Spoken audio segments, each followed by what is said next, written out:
Buongiorno, mi scuso di parlare in spagnolo.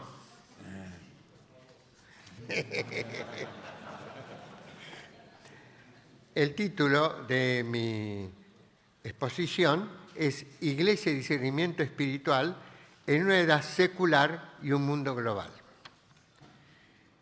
Según el Concilio Vaticano II, la Iglesia debe, cito, escrutar los signos de los tiempos e interpretarlos a la luz del Evangelio. Gaudium Spes 4. Pues no solo caracterizan la época, son signos de los tiempos, sino que también, cito, son signos verdaderos de la presencia o de los planes de Dios, que es Gaudium Spes 11.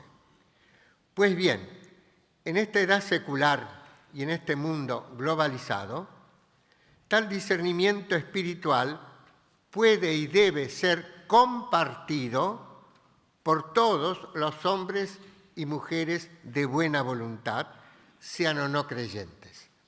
Esa es mi tesis.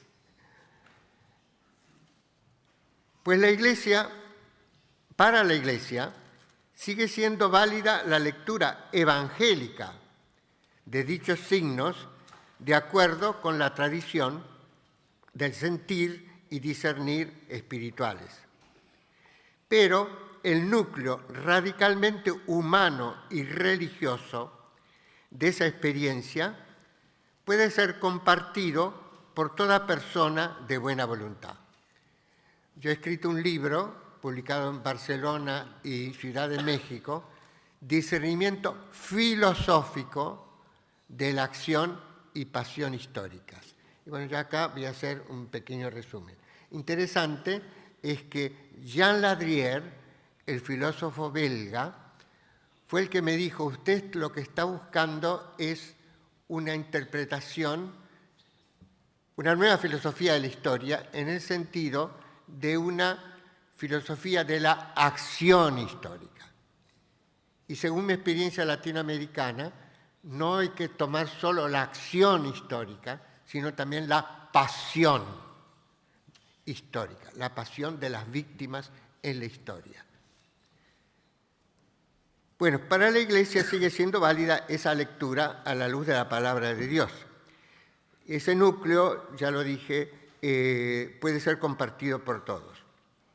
Entonces, en esta exposición trataré primero del discernimiento de fe explícita, siguiendo la herencia ignaciana, que es mi herencia. Luego me detendré, en el segundo punto, en un discernimiento de la acción y pasión históricas iluminados por la experiencia y la filosofía contemporáneas. Sobre todo, van a ver que voy a citar mucho a Paul Ricoeur. En principio, como filosofía, aceptable por todos. Entonces, primera parte, la parte más cristiana, si quieren, e ignaciana, discernimiento cristiano de los signos de los tiempos. Según el método ver, juzgar, actuar, practicado por Gaudium Spes, que Juan XXIII decía es el método de la doctrina social de la Iglesia, y por las conferencias del episcopado latinoamericano, Medellín, Puebla, Aparecida, hemos de partir desde una mirada de fe en este discernimiento cristiano, para la cual nos puede ayudar el siguiente texto de Walter Kasper, ahora cardenal, cito, siempre donde surge algo nuevo, siempre donde se despierta la vida y la realidad tiende a superarse extáticamente a sí misma, se muestra algo de la eficacia y la realidad del Espíritu de Dios. Hasta ahí el citado. Un signo de este espíritu en la historia se da, por consiguiente, en la novedad de vida. Dios es vida.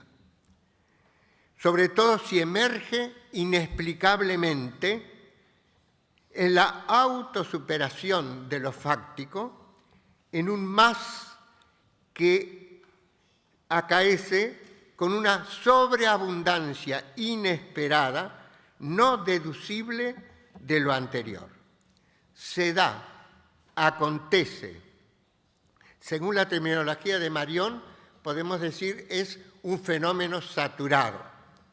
Saturado de ser, sentido y valor, no pocas veces desde realidades de muerte, desde los pobres, desde las víctimas, los excluidos.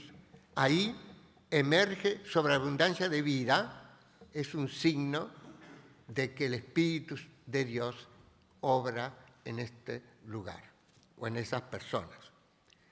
Tales afirmaciones encuentran su fundamentación en la experiencia y teología espirituales iluminadas por la analogía de la fe pascual. De eso trato a continuación. 1.1, siguiendo la espiritualidad ignaciana. Según Ignacio, uno de los modos de encontrar la voluntad de Dios en la vida personal es por medio de la experiencia afectiva de consolaciones y desolaciones. La consolación es un incremento y novedad de vida humana y creyente, aumento de fe viva, amor desinteresado, gozo, paz profunda del corazón, dones y frutos del Espíritu Santo. Su autenticidad se manifiesta cuando la iniciativa viene de arriba, en el doble sentido de la palabra castellana. De arriba significa gratis y significa en forma descendente. Y B, cuando nace de una muerte así, de la renuncia al propio amor, querer e interés y al espíritu de revancha, surge del servicio solidario, alegre y gratuito a los otros, de una anterior desolación que nos ha purificado de actitudes narcisistas y egoístas. La vida que surge de la muerte. Por eso, pues bien, es lícito aplicar el itinerario de consolaciones y desolaciones no solo a la vida espiritual personal, sino también al discernimiento eclesial de los procesos históricos. En lo personal, la desolación muestra que el movimiento de nuestro espíritu no coincide con el del Espíritu de Dios, por lo cual nos encontramos turbados, en oscuridad, sin paz y tranquilidad interior, en contradicción con nuestro llamado más profundo. En lo social, se podría decir que donde hay deterioro de vida, convivencia y dignidad humanas, sobre todo de los pobres, sufrimientos innecesarios, contradicciones sociales aparentemente insolubles, lo que Bernard Lonergan denomina un absurdo social, social absurd. Allí no está el Espíritu de Jesús resucitado, sino por el contrario, la presencia del pecado personal y estructural, fuente de muerte. También en lo social. Pues la historia es para el creyente una historia de salvación y de lucha entre la gracia y el pecado. Agustín habla de las dos ciudades, Ignacio de las dos banderas, que no se terminan de separar sino hasta el fin de los tiempos. Pero puede ser discernida personal y comunitariamente, aunque con temor y temblor. Nunca hay seguridad en estas cosas. A la luz de la Escritura, con temor humilde a equivocarnos, en diálogo con los otros, utilizando la mediación de las ciencias humanas y sociales y esperando en la asistencia y confirmación del Espíritu Santo. Hasta aquí el discernimiento cristiano. 2. Discernimiento filosófico de la acción y pasión históricas. Según mi opinión, desarrollada en el libro que ya cité, el núcleo humano de dicha experiencia y juicio puede hoy, en un mundo secular y globalizado, ser expuesto filosóficamente y practicado por toda persona de buena voluntad. Para plantearlo me han ayudado la filosofía blondeliana de la acción. Yo hice mi tesis con Max Müller sobre la acción de Blondel, contribuciones teóricas de Paul Ricoeur, sobre todo, y aportaciones metodológicas de Bernard Lonergan. 2.1. El trasfondo blondeliano. El presupuesto último de mi comprensión lo encuentro en Blondel, para quien en la acción confluyen todas las dimensiones del hombre. Las diversas ciencias del hombre, la sociedad, la historia, la cultura, incluida la filosofía y, para quien tiene fe, la teología, se enraizan en ese mundo de la vida que es la acción. En tales ámbitos se dan unidos sin separación, pero también sin confusión. Inconfuse et indivise. Dice Blondel, la acción es como la síntesis a priori. Bueno, con alusión a Kant. Por mi cuenta explicito además, junto al discernimiento de la acción, el de la pasión histórica, sobre todo de las víctimas de la injusticia y de la violencia. Pienso en América Latina, pero en todo el mundo. 2.2. Discernimiento de la acción y pasión como texto, según Ricoeur. Entonces, primero el trasfondo blondeliano y ahora viene la gran aportación de Ricoeur. Con Ricoeur consideraré a la acción como un texto, cuyo método de interpretación es similar en ambos casos. Luego me inspiraré en el mismo autor para plantear el correspondiente discernimiento a la luz de lo que él mismo llama imaginación de inocencia y categoría de sobreabundancia. 2.2.1. Acción y pasión como texto. Según Ricoeur, el texto sirve de paradigma para interpretar la acción y la historia, de modo que se les puede aplicar el mismo método hermenéutico. Pues, como los textos, también los acontecimientos implican un significado propio que se independiza de las intenciones de sus autores inmediatos. Ello permitió, por ejemplo, que numerosos filósofos, literatos y cineastas pudieran reinterpretar el acontecimiento, por ejemplo, de la Revolución Francesa desde su propia situación y perspectiva, o que el Éxodo haya dado pie a un sinnúmero de relecturas desde el nuevo contexto del pueblo de Israel, del Nuevo Testamento y aún, por ejemplo, actuar en América Latina por la teología de la liberación. Ricoeur afirma que los textos abren un mundo de posibilidades, el mundo del texto, aún para lectores de otras generaciones y culturas. No solo la Biblia, también y fundamentalmente la Biblia. Para los griegos, Homero. Pero todo texto, sobre todo esos textos grandes, por ejemplo el Quijote o la Divina Comedia, Shakespeare, bueno. Entonces digo, los textos abren un mundo de posibilidades aún para lectores de otras generaciones y culturas. Pues bien, lo mismo acaece cuando la acción histórica es tratada como texto. Pero no solo se trata del contenido estrictamente semántico, sino también del pragmático, con su fuerza ilocutiva de temor, esperanza, alegría, tristeza, fervor, etc. Pues en los textos, pero también en las acciones históricas, se configuran figuras de lo humano, modos de vida, posibilidades reales de futuro, con un potencial semántico y pragmático inagotables. Dan que pensar. De ahí que el método hermenéutico de lo histórico parta de la relación todo-partes.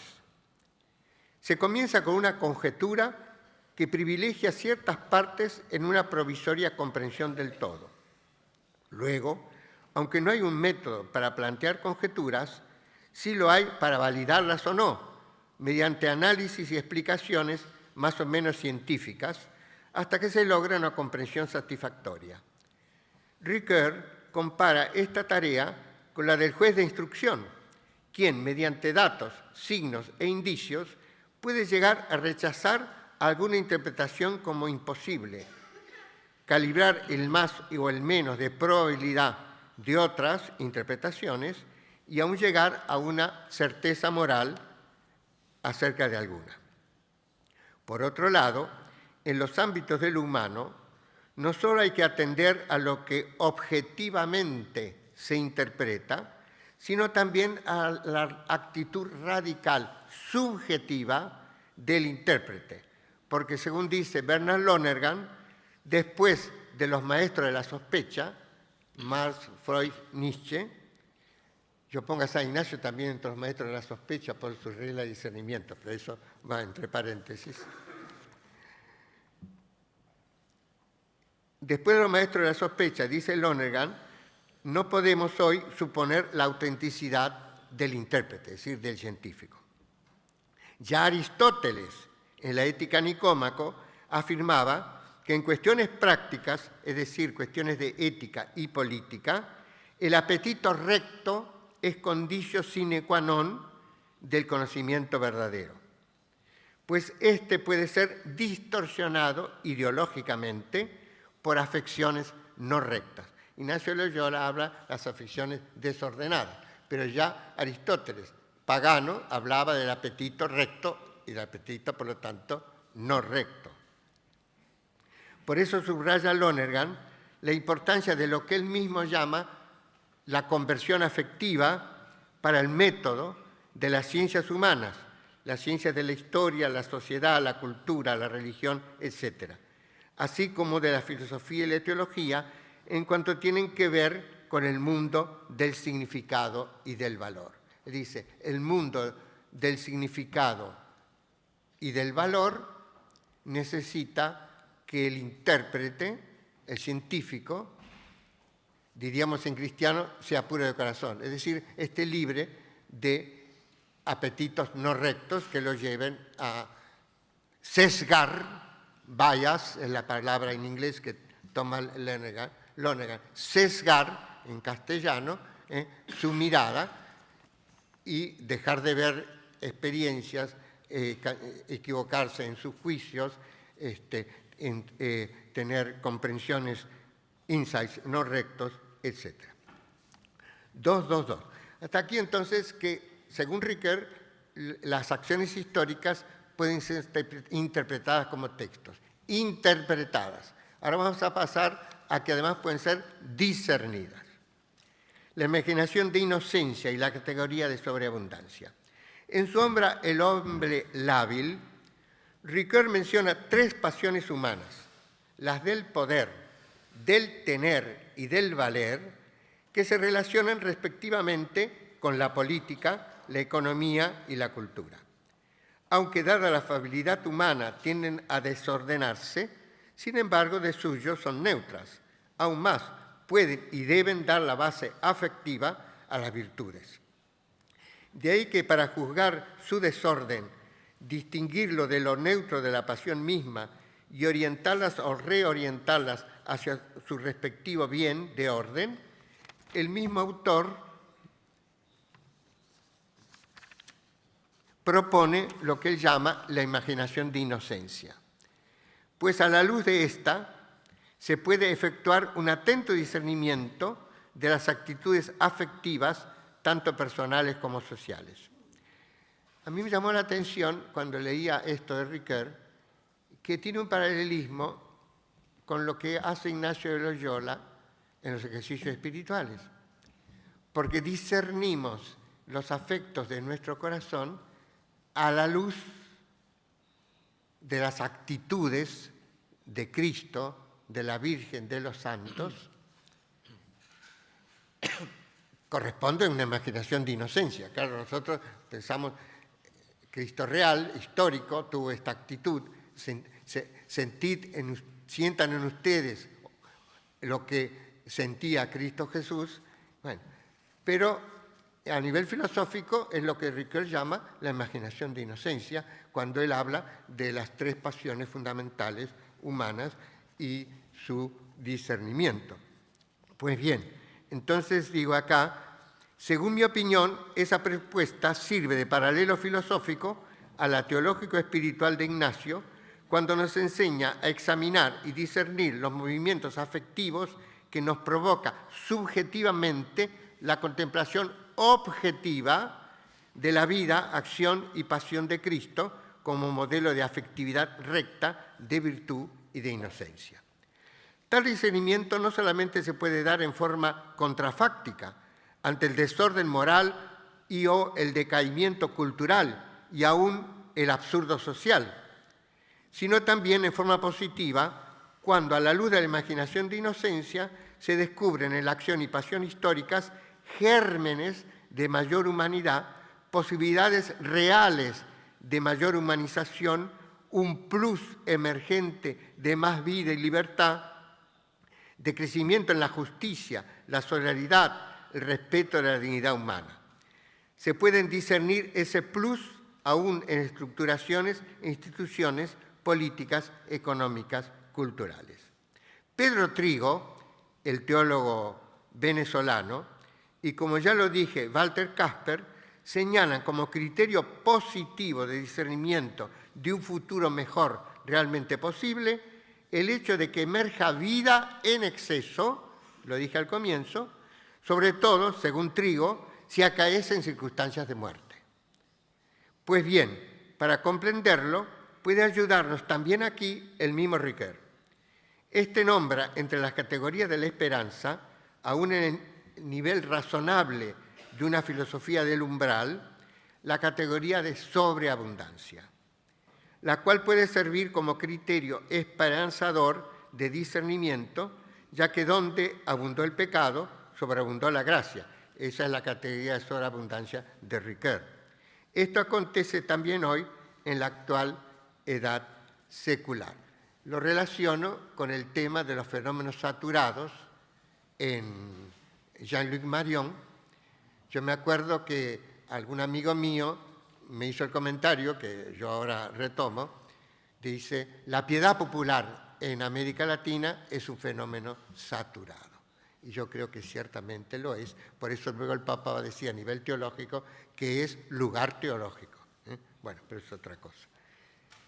Pues la emergencia de nueva vida en situaciones de muerte no solo provoca un asombro radical, dice Trigo, sino que es signo de la presencia creadora de Dios y de la capacidad creativa del hombre, cuando habiendo llegado al límite se abre al don que le viene de arriba. Por lo tanto, si se acepta los presupuestos que yo he planteado, es posible leer y discernir los signos del tiempo en la acción y pasión históricas a fin de renovar la esperanza y actuar conforme a esta. Muchas gracias.